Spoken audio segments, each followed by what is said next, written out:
Ecuador versus Perú.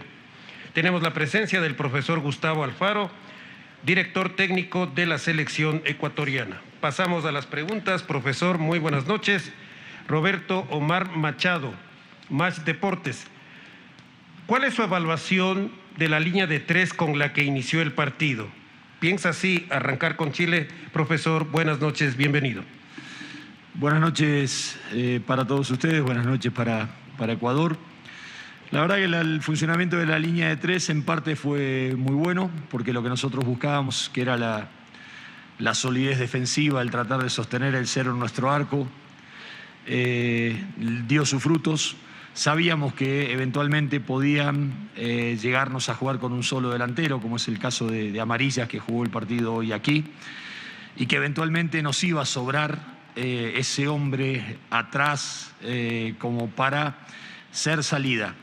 En algunos momentos por ahí no fuimos muy precisos en el montaje de juego y eso es lo que nos costó en la primera parte del partido, en tratar de que la pelota le llegue al bloque ofensivo y en el bloque medio para después poder sumar a los laterales por afuera en función de ataque. Creo que fuimos encontrando caminos, más allá que después, en un momento, en el segundo tiempo, sabíamos que podía ser para el arranque, que teníamos fundamentalmente por la intensidad en los contragolpes que podía llegar a tener Paraguay, estar atento a eso, y cuando ya veíamos que también Paraguay había gastado su capacidad, su frescura ofensivamente, ahí donde decidimos romper esa línea de 3, agregar un externo más, poner más dinámica en el medio y después renovar el frente de ataque, porque habíamos hablado con los jugadores que Paraguay iba a ser un partido muy duro y muy difícil, que se iba a cerrar bien, que iba a tratar de contragolpear, que teníamos que tener paciencia,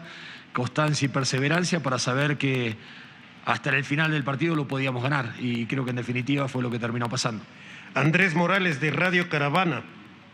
Profesor Alfaro, la línea de 3 no surtió el efecto que usted esperaba. Por eso se vio obligado a cambiar el esquema. Coincide conmigo, dice Andrés Morales, que regalamos el primer tiempo al intentar con 3 zagueros en el bloque bajo, cuando los paraguayos no nos contraatacaron y tenían a un solo jugador en punta. No, ya lo contesté en la pregunta anterior. Yo creo que era parte porque nosotros sabíamos que lo iban a utilizar Amarilla con pelotazos largos. Yo digo que lo que nos faltó es un poquito más de precisión en la entrega de la pelota, porque siempre teníamos un hombre de la línea de 3 que podía montar libre sin presión. Y ahí es donde nosotros por ahí nos faltaba la precisión, y fundamentalmente también porque lo que necesitábamos más era achicar o ajustar esas distancias que entre Joao, Ángel y Fernando, para que en ese triángulo se genere la gestación para después sumar a Byron y a Pervis por afuera. Pero también eso es producto de que tuvimos un entrenamiento y medio nada más que para trabajarlo, y bueno, esas cosas se van corrigiendo también a medida que uno va jugando los partidos. De Juan Rueda, Vito TV. Profesor, ¿siente que esas cosas, entre comillas, extrafutbolísticas que usted mencionó en su momento no le agradaban, hoy ya no están? ¿Y qué es lo que le permite volver a la victoria a Ecuador? La verdad, las cuestiones extrafutbolísticas pueden llegar a suceder en cualquier momento. O sea, el tema es la forma y los modos, porque uno sabe que de pronto va a jugar en condición de visitante, va a manejar los tiempos, no se va a apurar en las salidas y todo ese tipo de cosas, pero bueno, había sanciones que fueron muy claras, de cosas muy evidentes que no se sancionaron a favor de Ecuador y bueno, y pasaron. Pero lo importante es que nosotros tenemos, obviamente, que preocuparnos de las cosas que nosotros tenemos que hacer, que son las más importantes. ¿Y por qué ganó Ecuador? Ganó porque fue superior, porque fue el único equipo que quiso ganar el partido de principio a fin, porque tuvo la capacidad para trabajar y hacer madurar un partido, para desgastar al rival, para no entrar tal vez, como nos pasó con Perú, en esa impericia, esa ansiedad y esa necesidad o deseo de querer ganar y dejar espacios de contragolpe donde los rivales terminaban aprovechándolo. le había dicho a los jugadores que tenía un nivel de recambio importante, que teníamos la oportunidad de trabajar el partido y si no se podía resolver desde el primer minuto, se podía sí ganar hasta el final, que por eso había que sostener hasta el final la intensidad y la forma. Por eso los cambios fueron más que nada uno de formas y otro de intensidades, para sostener o aumentar o incrementar las intensidades cuando nosotros sentíamos que era el momento de tirarle el cuerpo arriba a Paraguay para ganarle el partido. Y creo que se ganó porque los jugadores creyeron, creo que se ganó porque confiaron permanentemente en que ese partido se lo podía ganar, porque tuvieron una concentración defensiva absoluta.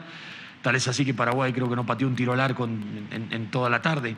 Y creo que eso es producto de la concentración que tuvo el bloque defensivo y de la presión que nosotros ejercíamos para que salgan con pelotazos largos, que de lo que no pudo en definitiva hacer Paraguay. Entonces yo creo que son los triunfos, a mi entender, o las formas de los triunfos, a mi entender, que forman un equipo. El 6-1 no forma un equipo. El 6-1 da la sensación de que todo es fácil. Estas victorias sufridas, trabajadas con rivales muy duros como Paraguay, que compiten por lo mismo que lo nuestro, que pelean por lo mismo que lo nuestro, que cierran caminos, que no dejan jugar, que trabajan bien, que son tácticamente muy aplicados, que tienen jugadores de mucha experiencia. Estas son las victorias que forman un equipo, que dan la sensación de saber de que por más difícil que sea el oponente que tengan adelante o lo conflictivo que pueda llegar a ser el partido, uno tiene que confiar en lo que tiene y uno tiene que confiar en las capacidades que tenemos. Yo sé que tengo más que 11 eventualmente titulares para poder jugar y sé que el fútbol es parte de una estrategia también. Y la estrategia a veces parte de un escenario de desgaste para que cuando el rival baje su intensidad, poner esos jugadores que en definitiva puedan llegar a definir un partido.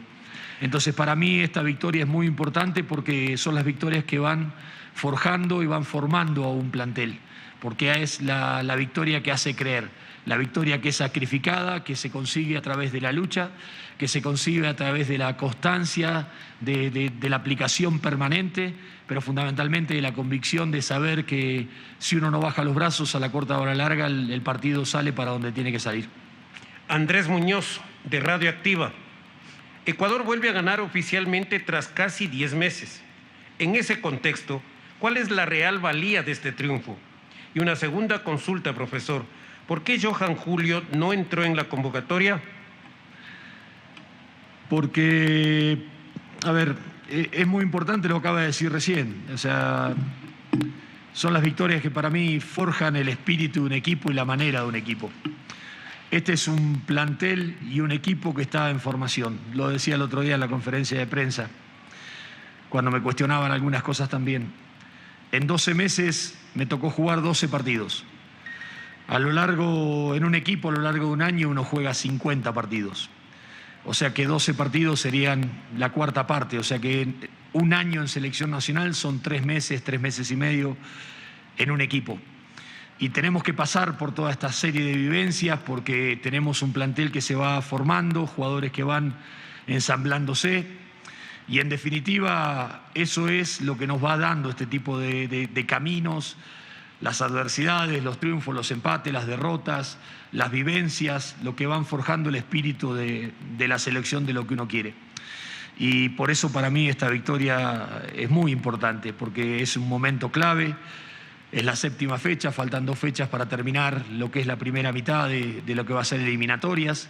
Y sabemos, porque se los dije, que hasta el final vamos a tener que pelear, hasta el final vamos a tener que sufrir, que pelear, no solamente nosotros, sino todos los equipos. Porque va a ser muy apretada y muy difícil la obtención de la clasificación. Entonces, para eso hay que tener mentalidad, hay que tener paciencia, hay que tener templanza, hay que tener cultura, hay que tener una cultura de equipo, que son cosas que de la noche a la mañana no se adquieren. Se adquieren con batallas, se adquieren con disputas, batallas como las que jugamos esta tarde. Estas son las batallas que van forjando el espíritu de un equipo. Eso es, en definitiva, lo que uno va buscando y lo que uno va perfilando. Y Johan Julio no estuvo en la convocatoria porque estuvo Sornosa y porque estuvieron otros jugadores que también, pero tranquilamente pueden estar. Lo que yo tengo que pensar, y es mi obligación, no tiene por qué ser la de ustedes, es que yo tengo 3 partidos en 7 días, de los cuales 2 los vamos a jugar en la altura, que está muy bueno jugar en condición de local, pero tenemos la mayoría de los jugadores que no son de altura y que también van a tener su desgaste. Entonces también en sopesar los desgastes de los jugadores y los recambios y las formas está la clave, porque hace a la estrategia de una competencia y no únicamente pensándolo un partido, decir, bueno, a ver cuál es el equipo que inicia un partido. Yo como entrenador pienso el equipo que inicie, pienso los cambios que tengo que hacer si el partido no se resuelve ante determinadas circunstancias. En función de eso armo un banco de suplente y en función de eso armé un banco de suplente. Sabía que la dinámica en el medio me la podía dar eventualmente Cifuentes, porque lo tenía Moisés Caicedo, que estaba suspendido. Alan Franco también me la podía dar, Alan Franco también eventualmente me podía jugar de volante por afuera, o si yo quería seguir insistiendo con una línea de 3, trabajando en esa zona, que lo hizo muy bien en los entrenamientos. Tenía que tener gente con recambio, con velocidad y que esté habituada a jugar en la altura, por eso la idea de Sornosa, de Washington Corozo, de Michael Estrada, jugadores que están habituados a jugar en la altura para entrar en un determinado momento del partido, para forzar a una defensa que cierra muy bien los espacios y que se cierra muy bien defensivamente, y que si nosotros no teníamos esa amplitud de movimientos y esa velocidad no íbamos a abrir esos espacios. Entonces mi obligación es pensar el partido en todo su contexto, y cuando pienso un partido en todo su contexto está en el equipo que inicia, en el armado del banco y en lo que tengo que preparar también para el partido de Chile.